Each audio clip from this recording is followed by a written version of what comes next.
కాకర పాదండి. ఈ కాకర చేదు గుణం ప్రధానమైన కూరగాయ అండి. కాకర మధుమేహ రోగులకు బాగా ఉపయోగపడుతుందని మనలో చాలామంది తెలుసండి. ఒక్క మధుమేహ రోగులకే కాకుండా ఈ కాకరకాయ తినడం అనేది, ఈ కాకరకాయ తినడం వల్ల చాలా ఆరోగ్యపరమైన లాభాలు ఉన్నాయి. ఇందులో ఉండే ఫాస్ఫరస్ వల్ల హైపర్ టెన్షన్ అదుపులో ఉంచుతుంది ఫాస్ఫరస్. తర్వాత ఆయుర్వేద వైద్యంలో కాకరను ఆకుల దగ్గర నుంచి మొదలుకుంటే మిగతా విత్తనాల దగ్గర నుంచి చాలా వాటిని ఆయుర్వేద వైద్యంలో వాడుకుంటారు. వారంలో ఒకరోజు అయినా సరే మనం కాకరను కూరగా వండుకొని తినడం చాలా ఆరోగ్యదాయకం. కాకరను ఈ కాకర పిందే ఇది పొట్టు తీయకుండానే తింటారు కనుక, అది వండుకొని తింటారు కనుక ఇందులో ఫైబర్ లాస్ అవ్వదు. మనకి మలబద్ధకానికి కూడా కాకర బాగా ఉపయోగపడుతుంది అందువల్ల. సో ఇది ఈ చెట్టు శాంతం కూడా నిజానికి వైద్య విలువలు కలిగినటువంటి చెట్టు కాకర, ఔషధ గుణాలు ఉన్నటువంటి చెట్టు కాకర. వారంలో ఒకసారి అయినా సరే మనం వండుకొని తినాల్సింది. అనేక వ్యాధుల్లో దీన్ని ఉపయోగిస్తారు వైద్యులు, కానీ అది వాళ్ళ వ్యవహారం. సోరియాసిస్, క్యాన్సర్లు, రకరకాల వాటిల్లో దీన్ని ఉపయోగిస్తారట. మనకంత కొద్దిగా అవగాహన ఉంటే చాలు, ఇది చేసే మేలు ఏమిటో మనకు స్థూల అవగాహన ఉంటే చాలు. వివరాలు మనకు అక్కర్లేదు, చదువుకోవచ్చు, తెలుసుకోవచ్చు, ఇంకా గుర్తెరిగి వాడవచ్చు తెలుసుకుంటే, వివరాలు తెలుసుకుంటే. ఈ కాకరను పెంచే విధానం గురించే మనం 4 మాటలు తెలుసుకుందామండి. నేనైతే ఈ కాకరను మేము ప్రతి సంవత్సరం, అసలు ఇది సంవత్సరంలో 3 కాలాల్లోనూ దీన్ని పండించవచ్చండి. కాకరని ఏడాది పొడుగుతో కాకరను పండించవచ్చు. వానాకాలం ప్రారంభంలో నాటితే దాదాపు ఏడాదంతా వస్తుంది. భూమి బలంగా ఉన్న చోట అయితే 2-3 ఏళ్ళు కాకర ఉండటం కూడా నేను చూశాను. పెద్ద మొదలయ్యి దొండలాగే 2-3 ఏళ్ళు ఉంటుంది కాకర కూడా. కానీ మామూలుగానైతే ఏడాదికి ఒకసారి మనం ఈ క్రాప్ అయిపోతుంది.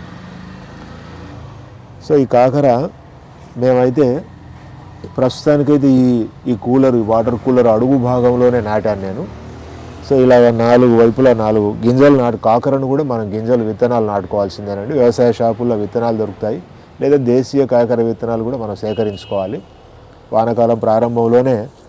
సో మనం ఇట్లా అయితే దీన్ని పాదు చేసుకొని నాటాలి. ఇలాగా కొంచెము ఒక ఫీటు గుండ్రంగా ఒక కాస్త పల్లం చేసుకుని అందులో 4 విత్తనాలు నాటుకోవాలి. మధ్యలో 4-5 రోజుల తర్వాత నీరు పోసిన తర్వాత 4-5 రోజులకు మొలుస్తాయి. మొలిసిన తర్వాత ఆ పల్లాన్ని పూడ్చి కాస్త ఆ 4 మొలకలు పైకి కనబడేటట్టుగా పల్లాన్ని పూడ్చి, ఎందుకంటే ఏ మొక్కకు కూడా మొదలుకి నీరు తాకూడదండి. ఏ మొక్కకైనా కూడా మొదలుకు నీరు తాకూడదు ఎప్పుడు కూడా. కనుక అప్పుడు మనం ఆ పల్లాన్ని చుట్టూ ఉండే మట్టితో కాస్త పల్లాన్ని పూడిస్తే ఉబ్బెత్తుగా అవుతుంది. లోపల ఇలా ఉబ్బెత్తుగా ఉంటుంది.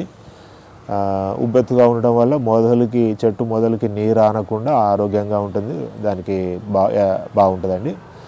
సో దీనికి ఇది కూడా తీగజాతి కనుక, కాకర కూడా తీగజాతి కనుక దీన్ని పాకించడానికి ఏర్పాట్లు కూడా మనం మొదలే చూసుకోవాలి. నాటడానికి ముందే మరి ఇది పాకడానికి ఏ విధమైన ఏర్పాటు చేసామనేది చూసుకోవాలి.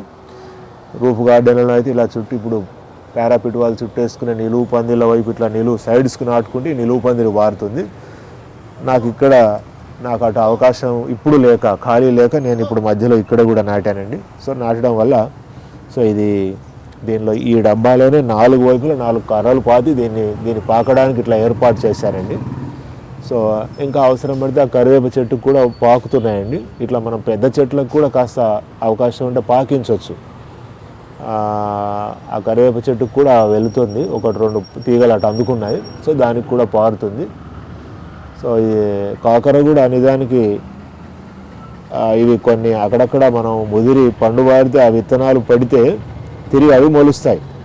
నిజానికి మా గార్డెన్లో సగం విత్తనాలు వాటంతటవే పడి మొలుస్తున్నాయి. నేను వాటిని ఒక ఆర్డర్లో పెడుతున్నాను.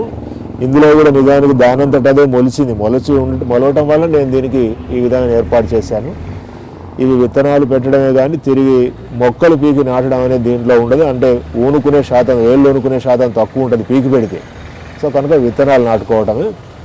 సో 45 రోజులు 50 రోజుల్లో నాటిన 45-50 రోజుల్లో మనకి ఇలా పిందె దశకు రానే వస్తుంది. అంటే 2 నెలల్లో క్రాప్కి వస్తుందండి. మనం జాగ్రత్తగా చూసుకుంటే ఇంకో 2 నెలలు కాపు వస్తుంది. ఇంకా జాగ్రత్తగా చూసుకొని నేల బాగా అంటే ఈ డబ్బా చిన్నదైపోయింది నిజానికి, ఎక్కువ లైఫ్ ఉండదు దీనికి, ఎక్కువ క్రాప్ రాదు, ఎక్కువ పెరగదు. మనం కేటాయించినటువంటి నేలను అనుసరించి దీని పెరుగుదల పరిణామం ఆధారపడి ఉంటుంది, దీని పంట కూడా ఉంటుంది. సో అంచేత రూఫ్ గార్డెన్లలో నిరంతరం తప్పనిసరి పెంచుకోవాల్సింది కాకరండి. సంపూర్ణమైనటువంటి ఔషధ గుణాలు ఉన్నాయి. ఒక్క మధుమేహ రోగులకు అంటే చక్కెర వ్యాధిగ్రస్తులకే కాకుండా ఇది చాలా మన శరీరాంతర్గత పోషణలో, వ్యాధుల నివారణలో ఇది చాలా ముఖ్య పాత్ర పోషిస్తుందండి. వారంలో కంపల్సరీ ఒకసారి మనం కాకరను వండుకొని తినాలండి.